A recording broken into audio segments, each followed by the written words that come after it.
सबसे पहले आज मैं आपको ना महक की कहानी सुनाती हूँ। महक यानी कि मैं अपनी मतलब महक के बारे में बता रही हूँ। कौन है महक? महक एक यूट्यूबर है। महक के माता पिता ने उसे बहुत अच्छा पढ़ाया है। महक हर रोज वीडियो डालती है। महक ज्यादातर इंग्लिश पर बोलती है। अब आप कहेंगे अरे भाई महक महक महक, ये महक क्या है? मतलब ये नहीं तुम बोल सकती कि महक मैं हूँ, एक बार नाम ले दिया तो महक के बाद तुम ये कह दो कि मैं। तो यही तो होता है प्रोनाउन। आज हम डिस्कस किसके बारे में करने जा रहे हैं? प्रोनाउन के।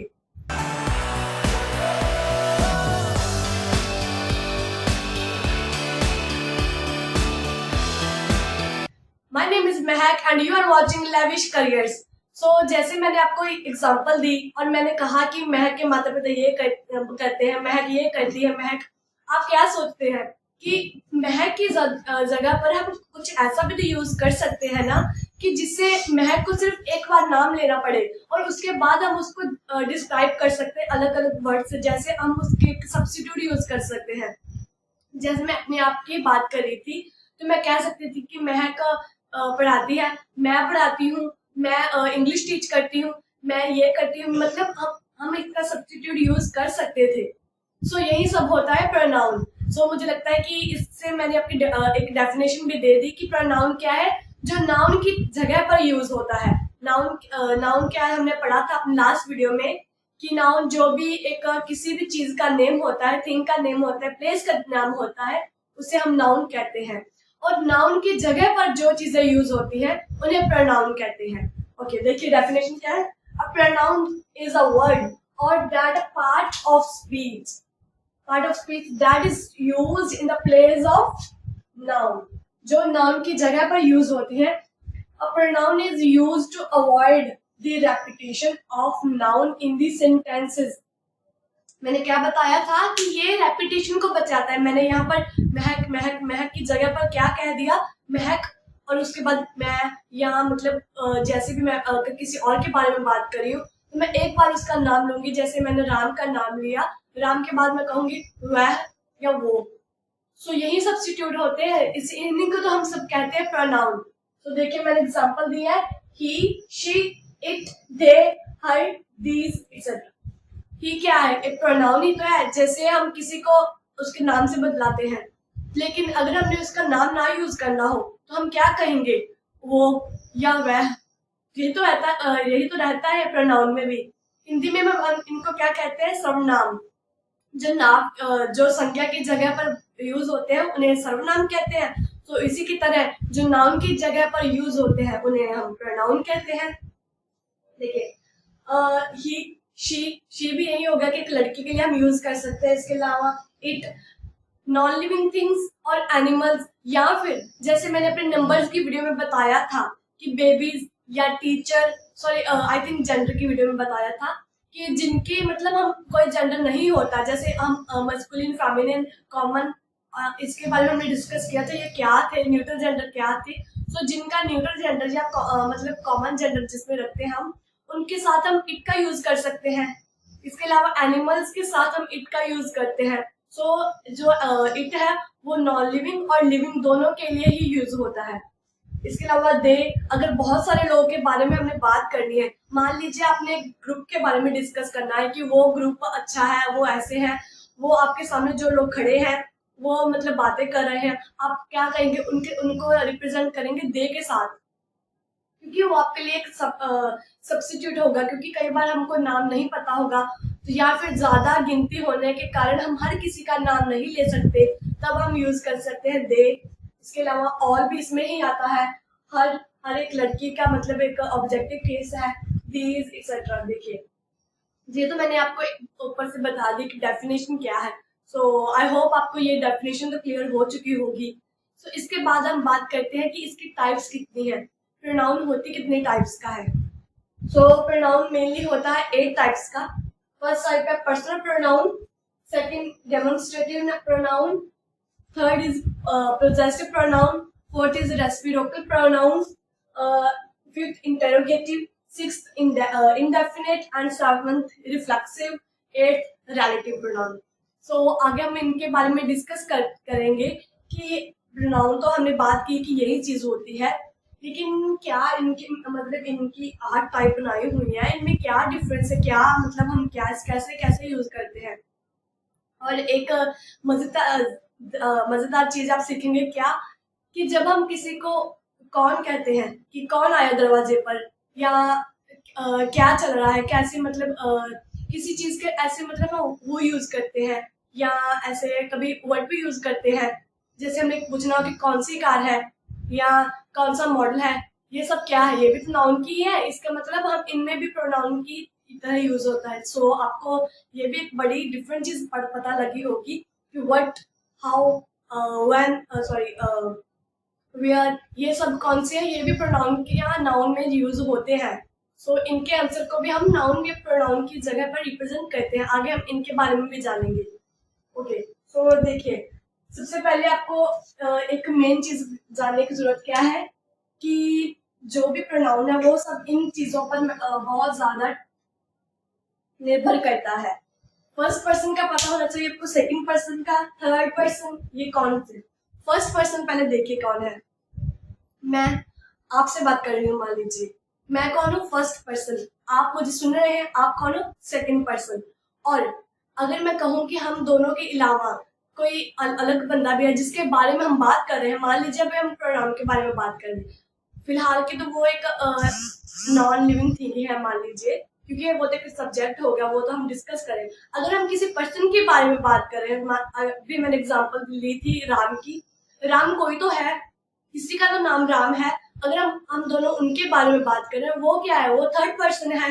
जैसे देखिए, फर्स्ट पर्सन क्या है, आई, आई यानी कि मैं, वही। मान लीजिए अगर मैं हम मेरे साथ कुछ और भी लोग खड़े हैं और हम आपस में डिस्कस कर रहे हैं, ठीक है, मतलब हम एक ही टॉपिक पर आपको बता रहे हैं कि हम किसी चीज, मतलब मान लीजिए मैं प्रोनाउन की वीडियो बना रही हूँ और मैंने प्रोनाउन के साथ मेरे साथ और भी लोग हैं जो आपको प्रोनाउन ही पढ़ा रहे हैं इसी टाइम मेरे साथ ही, तो वो क्या है, वही है।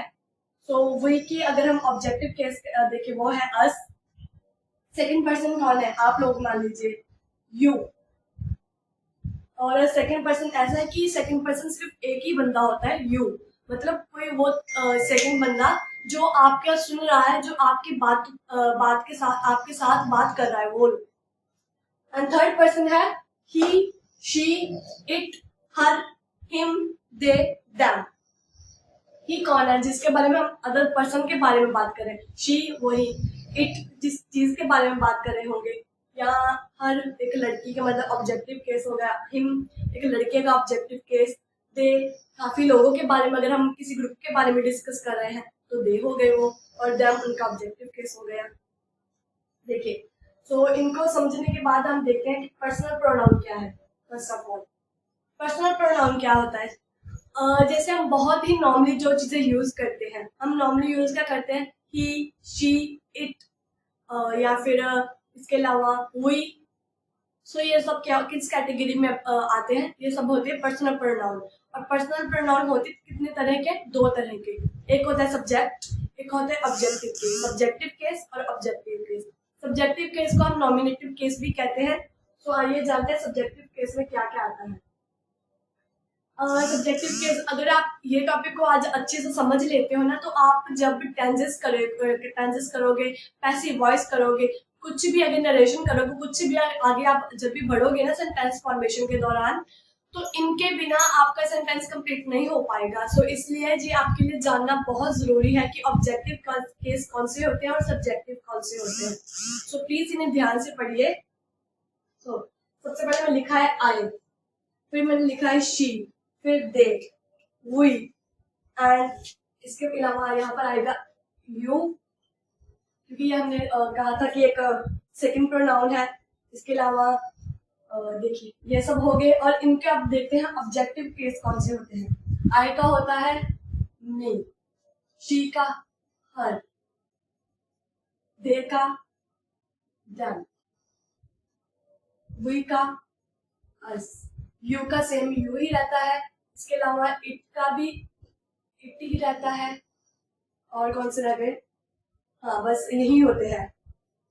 सो अगर हमने किसी सब्जेक्टिव केस और ऑब्जेक्टिव केस होते क्या है, पहले हम ये समझ लेते हैं जैसे मैंने देखी यहाँ पर एग्जांपल दिया है, the order is delivered to her in the office. The order is delivered, देखिए एक ऑर्डर है जो डिलीवर हो चुका है, किसको? हर, मतलब एक लड़की को हो चुका है। अब मुझे कैसे पता चला कि ये लड़की के बारे में ही बात की गई है? क्योंकि हर किसका ऑब्जेक्टिव केस है? शी का।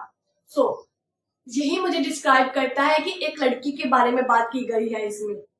हम क्या जानेंगे इससे कि जब भी एक सब्जेक्टिव केस हमें कैसे पता चलता है, जब भी एक सेंटेंस की स्टार्टिंग में किसी प्रोनाउन का आता है, जिक्र आता है, जैसे ही, शी, इट, दे, सो ये सब्जेक्टिव केस होते हैं। और जब उसके एंडिंग में subject, verb and then object के केस पर आता है एक किसी प्रोनाउन का जिक्र, जैसे हर, हिज, हिम, सो वो क्या होते हैं? वो ऑब्जेक्ट होते हैं।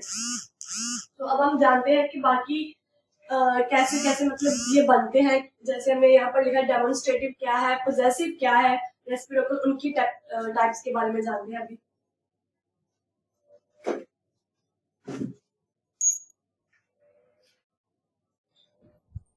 ओके, सो अब हम बात करते हैं इनकी बाकी टाइप्स के बारे में। सो पहले मैंने ये personal pronoun, possessive pronoun, reflexive pronoun को एक बॉक्स में आपको शो किया है। सो अभी हम बात कर रहे थे पर्सनल प्रोनाउन की। तो उस बॉक्स में मैंने आपको बताया था कि ये सब्जेक्टिव केस है या ऑब्जेक्टिव केस है।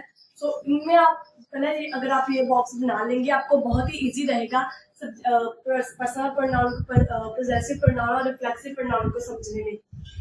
देखिए, अगर आप पर्सनल प्रोनाउन बना रहे हैं, इसमें सब्जेक्टिव केस क्या है?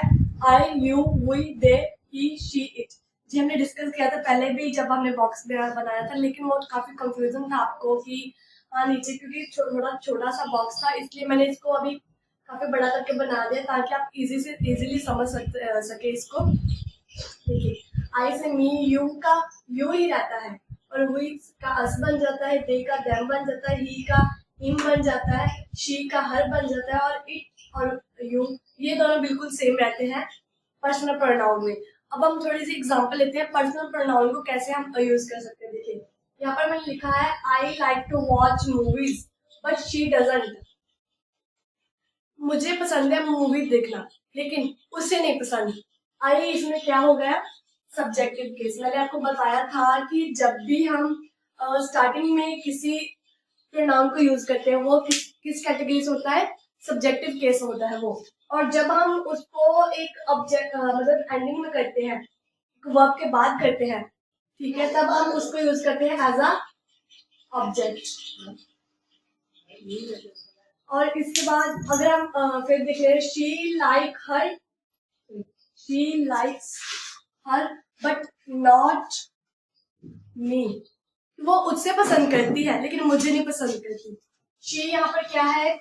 यहाँ पर एक सब्जेक्ट है, और हर क्या है? एक ऑब्जेक्ट। सॉरी, यहाँ पर देखिए मी भी एक ऑब्जेक्ट हो गया, और ये शी लाइक्स हर, वो उसे पसंद करती है लेकिन मुझे नहीं पसंद करती। तो उससे हमें क्या पता चलता है कि जब भी हम सेंटेंस के में बीच में बात करते हैं किसी प्रोनाउन की, तब हम क्या यूज करते हैं? Objective case. और जब हम उसकी स्टार्टिंग में शुरू में यूज करते हैं, तब हम subjective case. He made cake for her. उसने केक बनाया उस मतलब किसी लड़की के लिए। ही क्या है यहाँ पर? सब्जेक्ट, और हर क्या है? ऑब्जेक्ट। आई होप आपको ये कॉन्सेप्ट क्लियर हो चुका होगा। तो इसके बाद मैंने यहाँ पर लिखा है पोजेसिव प्रोनाउन।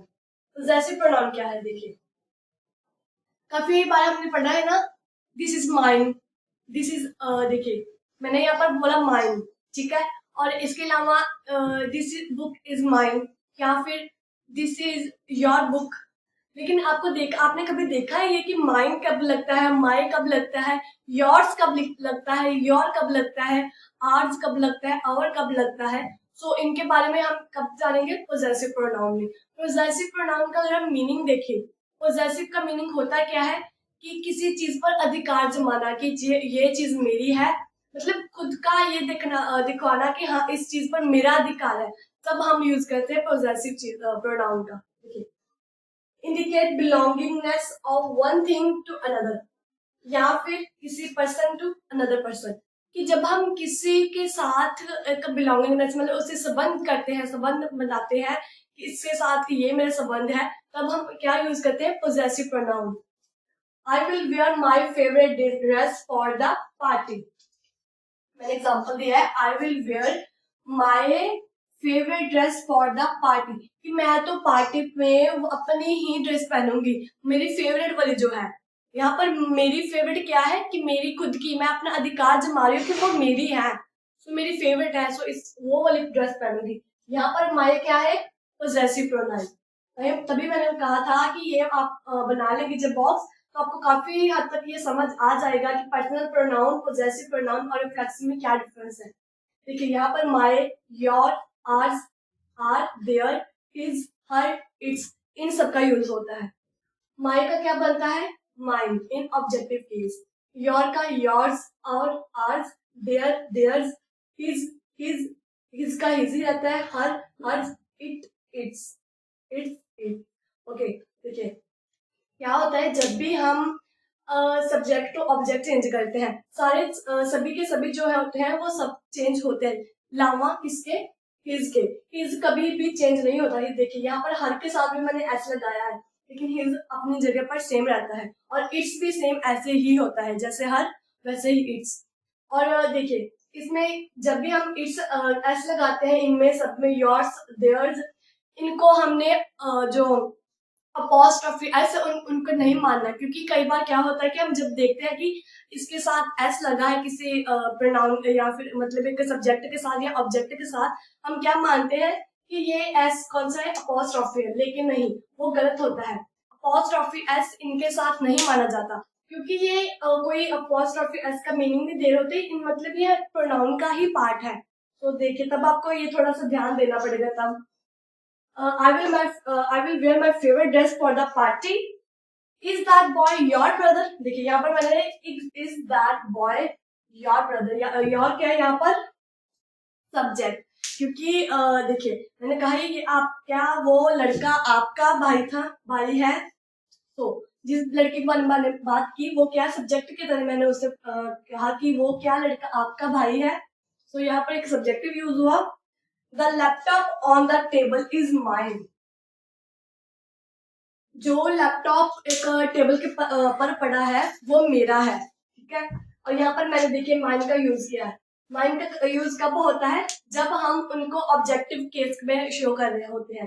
अगर तो हम कह देते कि पहले इसको लगाना होता, तब हम एज अ सब्जेक्ट यूज करते, लेकिन जब हम उनको क्या कहते हैं कि एक वर्ब के बाद में लगाते हैं, तब वो होती है एक ऑब्जेक्टिव केस। जैसे देखिए यहाँ पर इज लगी है, इज एक ऑक्सिलरी वर्ब है और इसके बाद लगा है, that is a objective case.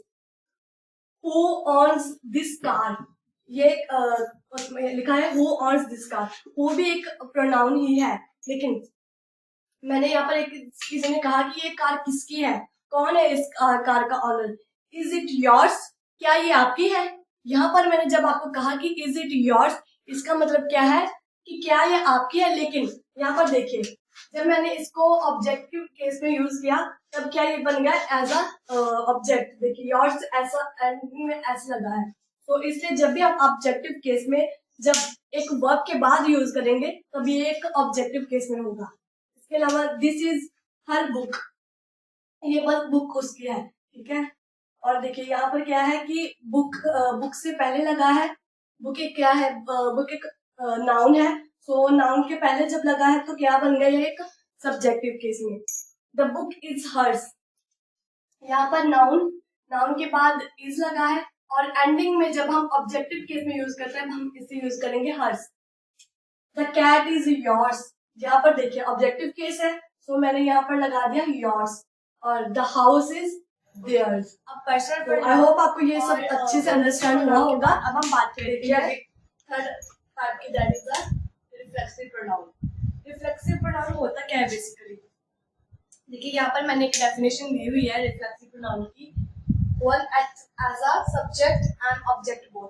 क्या समझ आता है इससे कि जब एक ही व्यक्ति एज अ सब्जेक्ट और एज अ ऑब्जेक्ट दोनों ही काम एक ही व्यक्ति द्वारा किए जाए तब हम रिफ्लेक्सिव प्रोनाउन। रिफ्लेक्सिव क्या होता है कि जैसे हम मिरर में अपनी शक्ल देखते हैं, अपनी सूरत देखते हैं, तो क्या हमें अपने ही चीज मतलब अपने आप ही दिखाई देता है। सो इसी के साथ बना है रिफ्लेक्सिव, कि रिफ्लेक्स होना किसी चीज का। जैसे मान लीजिए कि मेरी कार मैंने धोई, मतलब काम भी मेरा था, किया भी मैंने। सो इसमें ऑब्जेक्ट भी मेरा है और मैं काम करता कौन है, वो भी मैं, सब्जेक्ट भी मैं हूँ और ऑब्जेक्ट भी मैं। सो देखिए इसकी एग्जांपल्स क्या है कुछ। I take care of myself, मैं अपनी देखभाल कर सकती हूँ, खुद कर सकती हूँ, ठीक है। And he can do it by himself, वो अपना काम खुद कर सकता है, मतलब वो अपना काम कर सकता है खुद बाय हिमसेल्फ। सो और इधर मैंने एक ना टाइप लिखी है इंटेंसिव प्रोनाउन। एक्चुअली होती क्या है, जब हम किसी काम को कहते हैं कि एम्फेसाइज बताना, कि जब हम किसी काम को एम्फेसाइज होकर बताते हैं कि जो काम कोई काम तो करता है, मतलब कि हिमसेल्फ, हम जब हमने यहाँ पर पढ़ा है माई सेल्फ योर सेल्फ, ठीक है, ये तो हो गया कि हाँ जो खुद वाला काम किया जाता है। लेकिन जो काम खुद ही करता है, मतलब जब हम किसी चीज पर जोर देते हैं कि जो काम वो, मतलब हम जैसे ही लगा देते हैं, मैंने यहाँ पर लिखा है ही हिमसेल्फ शुड ट्राई, कि वो खुद ही ट्राई उसे करना चाहिए, उसे खुद ही ट्राई करना चाहिए, कि मैं उसे क्या एक जोर दे रही हूँ उस पर कि उसको खुद ही करना चाहिए, उसके अलावा कोई और नहीं कर सकता।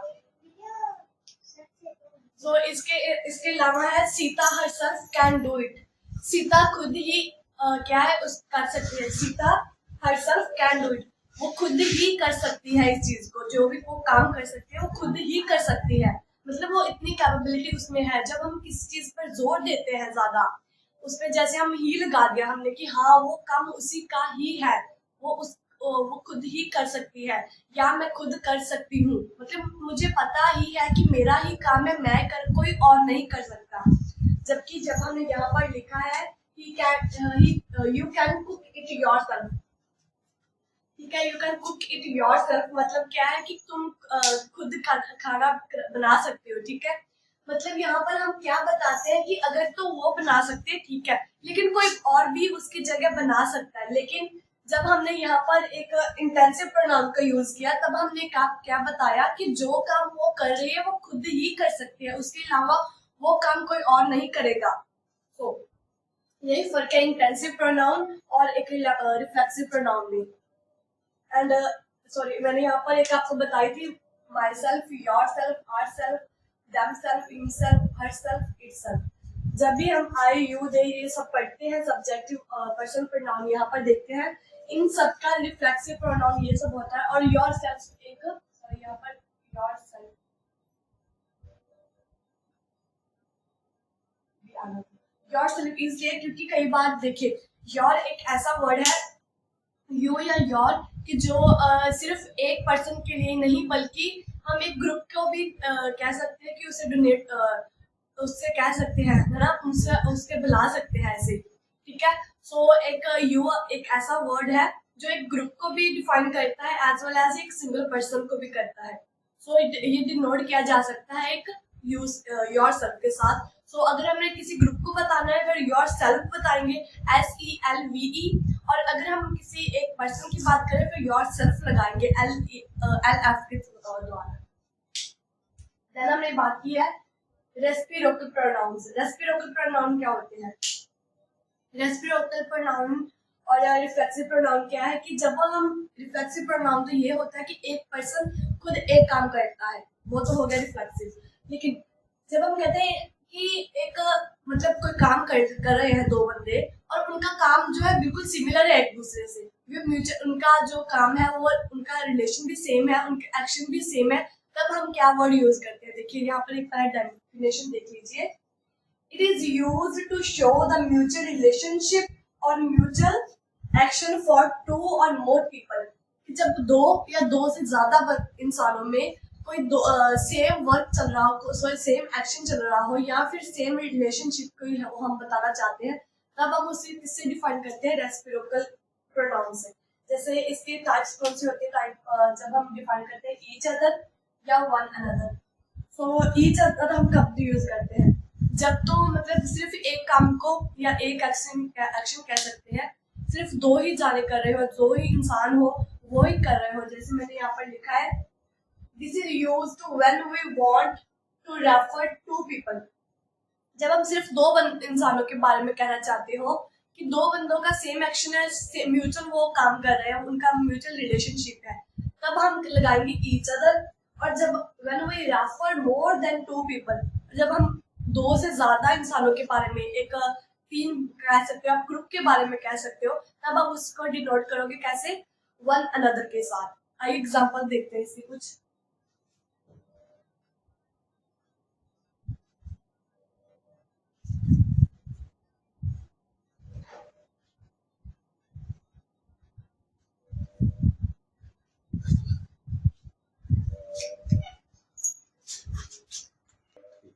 ओके, सो मैंने यहाँ पर कुछ एग्जांपल्स दी हुई है ईच अदर और वन अनदर की। देखिए यहाँ पर मैंने सबसे पहले लिखा है they are not happy with each other.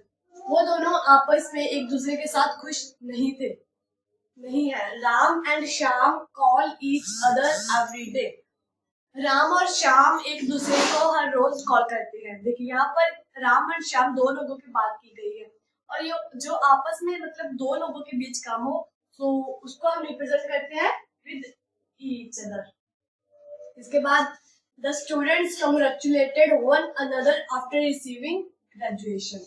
Graduation लेने के बाद, डिग्री लेने के बाद स्टूडेंट्स ने मतलब बाकी जो स्टूडेंट्स हैं उनको कंग्रेचुलेट किया। The members of the party blamed one another for the loss of election. Election के हारने के कारण जो मेंबर है उन्होंने दूसरे बाकी मेंबरों को इसके लिए ब्लेम किया। तो देखिए यहाँ पर मैंने एग्जांपल्स आपको दी है कि वन अनदर, ईच अदर कैसे हम यूज करते हैं जब हम ये सेंटेंसेस बनाते हैं। ओके, सो इसी के बाद हम बात करते हैं हम डेमोन्स्ट्रेटिव प्रोनाउन। डेमोन्स्ट्रेटिव प्रोनाउन कैसे होते हैं, मतलब जी ना एक सिमिलर होते हैं। जैसे हम डिटर्मिनर लेते हैं, उसमें दीज, दोज, दैट, दिस होता है। इसका मतलब हम ज्यादा डिस्क्राइब करेंगे वैसे तो डिटर्मिनर की वीडियो में, लेकिन फर्स्टली आप देख लीजिए डेमोन्स्ट्रेटिव क्या है यहाँ पर। These are pronouns that are used to replace nouns in a sentence, pointing towards something in a given sentence। देखिए क्या बताते हैं हमें कि जब हमने नाउन को बदलना हो और उसकी नाउन को रिप्लेस करके जिस वर्ड का हम जैसे यूज करते हैं दिस, दैट, दीज, दोज, सच, या फिर इसके अलावा और भी होते हैं जैसे मैंने यहाँ पर बताए हुए हैं द सेम, नन। सो इनको हम कैसे यूज करते हैं, देखिए कि आप मतलब माइंड में रख लीजिए कि जब भी आप सिंगुलर की बात कर रहे हो तब आप दिस और दैट का यूज करेंगे। जब आप प्लूरल की बात कर रहे हो तो दीज और दोज का। और अब हम बात करते हैं कि दिस और दैट का भी यूज होता है, दीज और दोज का भी यूज होता है। मान लीजिए मैंने आपको एग्जांपल देती हूँ कि अगर मैंने इस मार्कर को लेना है, मैं कहूंगी दिस इज अ मार्कर। लेकिन अगर मान लीजिए ये मार्कर मुझसे कुछ काफी दूरी पर पड़ा हुआ है और मैं तब उसके और इशारा करते हुए बताऊंगी दैट इज अ मार्कर। मतलब जो चीज हमारे करीब है उसे हम दिस के साथ रिप्रेजेंट करते हैं, लेकिन वो सिंगुलर होनी चाहिए। और जो हमसे थोड़ी फार अवे है उनको हम रिप्रेजेंट करते हैं दैट से। सो सिमिलर केस कैसा होता है कि जब हम दीज कब करते हैं कि जब हमारे पास चीजें ज्यादा हो, जैसे दीज आर बुक्स, मेरे पास जितनी बुक्स पढ़ी हैं उनको मैं कहूंगी दीज आर बुक्स। लेकिन वही बुक्स अगर मेरे पास है लेकिन वो काफी दूर पड़ी हैं, जिन्हें मैं मतलब दूर से बता सकती हूँ, कि मैं कहूंगी दोज आर बुक्स। तो यही डिफरेंस है दीज और दैट, दोज का और दिस एंड दैट का। This is my father's shirt, ये मेरे फादर की शर्ट है। यहाँ पर ये हो गया demonstrative. This is a delicious dish. इसके अलावा that looks like the toy I use to play. जब मैं मतलब पहले खेलता था, ये टॉय उस टॉय की तरह लगता है, कि जो भी चीज है वो उस टॉय की तरह लगती है जैसे मैं जिसके साथ मैं पहले खेलता था। None of the people here seem to like the dish I cooked. जो भी पीपल यहाँ पर मतलब वहां पर होंगे उन्होंने आज तक वो डिश कभी खाई नहीं होगी जो वो उसने मतलब बनाई है। तो ये कह रही है कि none of the people here seem to like the dish I cooked। तो इसके बाद none of this makes sense, कि जो भी उसने कहा उसकी कोई भी बात नहीं बनती। तो यही है कि नाउन की रिप्लेस जब करते हैं तब हम इन वर्ड्स का यूज करते हैं, दिस, दैट, से, सच, नन, और ये सब जो एग्जांपल्स दिए मैंने।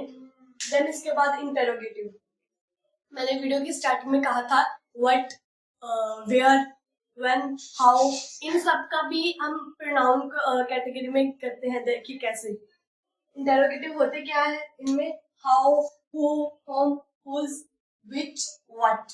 एग्जांपल देखिए आप, how many oranges do you have, आपके पास कितने ऑरेंजेस हैं।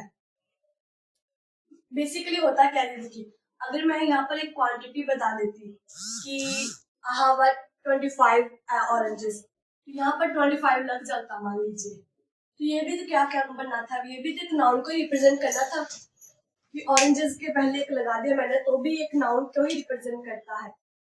Home do you live with, आप किसके साथ रहते हो, किसके साथ मतलब कौन, किसका, किसको, इनके जगह पर क्या एक नाउन को ही तो लगाते हैं हम, कि अगर आप किसी अंकल के साथ रहते हो अंकल लगाएंगे या उसका नेम लगाएंगे। तो अगर तो नाउन या प्रोनाउन लगना है जिस जगह पर, और उसके अगर क्वेश्चन मार्क की सिचुएशन है तब भी तो हमें मतलब आंसर जो है वो सेम चीज में मिलेगा। सो इसलिए इनको भी इंटेरोगेटिव प्रोनाउन की कैटेगरी में रखा जाता है। Then what do you want to eat, आप क्या खाना चाहोगे, क्या खाना चाहते हो। देखिए व्हाट की अगर मैंने यहाँ पर आंसर दे दिया, मान लीजिए चिली पनीर मैंने कह दिया, यहाँ पर मैं कहूंगी chilli paneer I want to eat. ठीक है, यहाँ पर क्या हुआ कि चिली पनीर किसी चीज का नेम है, मतलब कि मैं उस चीज को खाना चाहूंगी, मतलब मैंने एक नेम की जगह पर यहाँ पर वर्ड यूज किया। सो इसका फिर आंसर तो एक नाउन का ही आना था, तो इसलिए ये भी एक नाउन की या प्रोनाउन की कैटेगरी में ही आते हैं। Which dress do you think looks better on me, आपके अकॉर्डिंग टू मुझ पर कौन सी जो ड्रेस है वो सुटेबल रहेगी, ज्यादा सूट करेगी। देखिए अगर मैंने कह दिया पिंक ड्रेस, ब्लू ड्रेस, या फिर मैं कह दूं कि जीन्स, तो ये भी क्या है, ये भी तो प्रोनाउन नाउन नाउन ही है किसी चीज का। So that is not matter. Okay, अब हम बात करते हैं बाकी जो रह गए हमारी टाइप्स।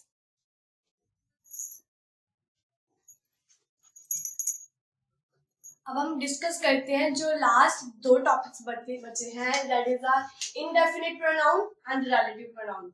इनडेफिनिट आपको नाम से समझ आ रहा होगा कि इनडेफिनिट जो एक चीज स्पेसिफिक नहीं है, जो एक मतलब किसी ज्यादा मतलब हम कह सकते हैं कि जिसके बारे में पूर्ण ज्ञान ना हो, वो इन चीजों को कहते हैं इनडेफिनिट। देखिए फॉर नॉट स्पेसिफिक थिंग्स, जो नॉट स्पेसिफिक ना हो, जैसे all, another, any, anybody, anyone, anything, both, each, everybody, many, other, some, somebody, someone, whoever, etcetera. इसके अलावा और भी बहुत सारे हैं लेकिन मैंने लिखे कम है। मच भी आ सकता है, मोर भी आ सकता है, ये सब क्या है इस कैटेगरी से जिसमें हम कह सकते हैं कि हमें पूर्ण आइडिया नहीं है कि कितनी होगी। For example someone stole my watch, किसी ने मेरी घड़ी चुराई। अभी यहाँ पर देखिए समवन है, समवन कोई भी हो सकता है, कोई भी। सो इसके लिए हमें स्पेसिफिक किसी का नाम नहीं पता, उस चीज के बारे में नहीं पता, तो वो किस कैटेगरी का, प्रोनाउन का indefinite. No one wants to help me, no one, देखिए यहाँ पर नो वन लिखा है कि कोई भी, मतलब कोई भी नहीं चाहता। Everyone is struggling to save their jobs, हर कोई अपनी जॉब्स को बचाने के लिए स्ट्रगल कर रहा है। एवरीवन, हर कोई, देखिए यहाँ पर हर कोई कितने लोग हो सकते हैं लेकिन हमें कोई स्पेसिफिक गिनती नहीं है हमारे पास। तो इन चीजों को हम डिस्क्राइब कर सकते हैं इंडेफिनिट प्रोनाउन की मदद से। Relative pronouns, it is used to join two sentences. जैसे हमने अब पढ़ेंगे कॉम्प्लेक्स सेंटेंसेस, कोऑर्डिनेट सेंटेंसेस, ये सब कैसे बनते हैं। इनमें क्या होता है कि जब हम कंपाउंड करते हैं या मतलब एंड लगाते हैं, बट लगाते हैं, हुज लगाते हैं, कंपाउंड कॉम्प्लेक्स सेंटेंस पढ़ते हैं। लेकिन जब हम कॉम्प्लेक्स बनाते हैं उनको, तो उनमें क्या होता है कि हम एक किसी वर्ड को लगाते हैं जो आपस में दो वर्ड्स को जोड़ता है। फॉर एग्जाम्पल यहाँ पर है when, where, whoever, wherever, etc. इसके अलावा who, या फिर और भी होम भी हो सकते हैं। This is my sister who lives in the USA, ये मेरी सिस्टर जो यूएसए में रहती है। देखिए अगर मैं बोलती यहाँ पर दिस इज माई सिस्टर, एक सेंटेंस है, लेकिन इसको कंप्लीट कौन कर रहा है? Lives in the USA. लेकिन इस पे जो वर्ड लग रहा है इसे हम कहेंगे रिलेटिव प्रोनाउन, जो आपस में जोड़ता है सेंटेंसेस को। The dress that I bought yesterday is already stained. जो मैंने कल ड्रेस खरीदी थी वो ऑलरेडी स्टेन्ड है। तो इन वर्ड एक मतलब एक लाइन बनाने के लिए कौन सा वर्ड जो है जोड़ता है? दैट। तो इनमें क्या है? दैट एक रिलेटिव प्रोनाउन है। तो इसी के साथ हमारी ये वीडियो खत्म होती है। आई होप आपको बहुत ही अच्छे से समझ आया हो कि प्रोनाउंस में के बारे में, कि हमने प्रोनाउंस में क्या क्या पढ़ा है, कितनी टाइप्स होती हैं। इंग्लिश एक ऐसी लैंग्वेज है जो बिल्कुल ही बेसिक्स पर डिपेंड करती है। सो प्लीज़ अपनी पहले बेसिक्स कवर कीजिए, देन आप एक किसी भी एक एडवांस लेवल के एक अच्छे स्पीकर, फ्लुएंट स्पीकर बन सकते हो। So I hope you really like my videos and also share it with your friend. Thanks for watching this video.